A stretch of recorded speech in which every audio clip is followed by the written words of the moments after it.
And the second exercise is to follow the in-breath and the out-breath all the way through. Let us try with one sound of the bell and see how many in-breath. Just simply count in-breath as one, out-breath as another.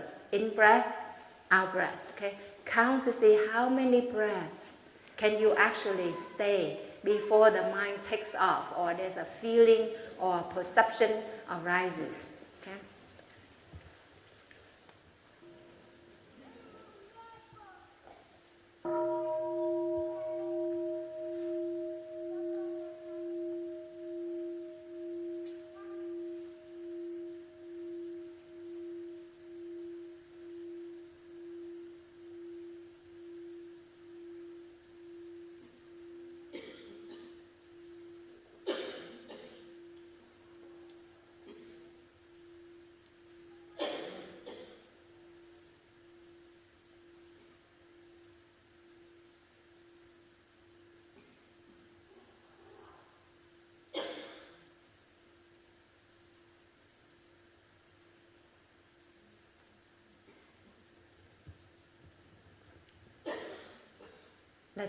Let's see a hand. How many were you able to follow? 4. Okay, in general 4. 6, 5. Okay. 4, 5, or 6. Isn't that humbling? 2. Yes. A thought arises immediately, right? That is for us to see the nature of our mind. How it jumps so quickly. And in our daily life, if we are not skillful, if we're not careful, then we inevitably water the seed of restlessness, of anxiety, of worry in ourselves. So to be able to come back to the breath and to follow the in-breath all the way through, from the beginning to the end. Then you see a pause, you smile, relax your body, relax your mind in that pause. And then the out-breath begins, you follow that all the way through, from the beginning to the end. And then there's a pause, you smile and relax. You just practice like that. And if a thought arises, a feeling arises, just simply smile to it and breathe right through it. Just breathe right through it. Come back. If it takes off, just say, come back, come back, come back. Bring your mind back to that breath. You see, this is to train us power of staying. We call staying power. A capacity to stay there for what is.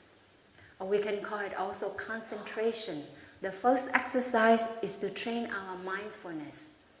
And the second exercise is to train our concentration. If you see, this is a bead of mindfulness. One moment you're aware of the in-breath.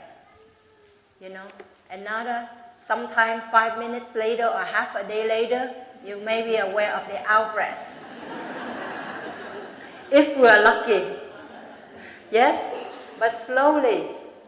We use the sound of the telephone, we use the red light, the green light, we use the sound of the siren, we use the sound of the children's laughter, their cries. We can be very, very creative, innovative, intelligent. Then you come back. You train yourself. You see? And you string them together.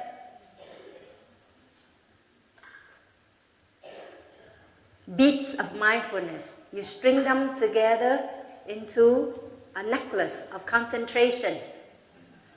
Yes? We just string them together. It does become a habit. When we're practitioners and we don't make a determination to practice, we overlook the simple practices such as mindful breathing or mindful walking or mindful eating, after a while you can say, you know, I've known Thầy for 20 years. I've been in this tradition for 5 years, and yet you have no necklace of concentration. You have no beads of mindfulness. So they're just empty names, empty codes. So it's very important that we have discipline, that we train ourselves. And in this practice, we can enjoy it thoroughly. Have you enjoyed some of your in-breaths and your out-breaths while you're here? Do you see how calming and soothing it can be? It doesn't cause suffering, does it? No. So why is it that we avoid? It's not that we don't want to practice. It's because our mind of restlessness, of wandering, the monkey mind, is so strong, that's all. And so all we need to say is, come back, help me to be here. Please help me to be here. Huh? So this necklace of concentration will adorn us with insight. You see? And so, true to the spirit of interbeing, in mindfulness, there is concentration. In that very moment when you are aware of something, very focused, you are. That's concentration. But we just need to string them together more. We can be mindful a little longer. Instead of just one breath, then 2 breaths. Instead of 2 breaths, then 5 breaths. And slowly, from 1% of the time, we can go up to 10%, 50%, 70, 80% of the time we are aware of our breathing and we are aware of our life. We can recognize the wonders of life, just like in the first 2 verses of meditation that we talked about. Okay? So this is to train mindfulness, and this is to train concentration. The second exercise. Let us enjoy one sound of the bell.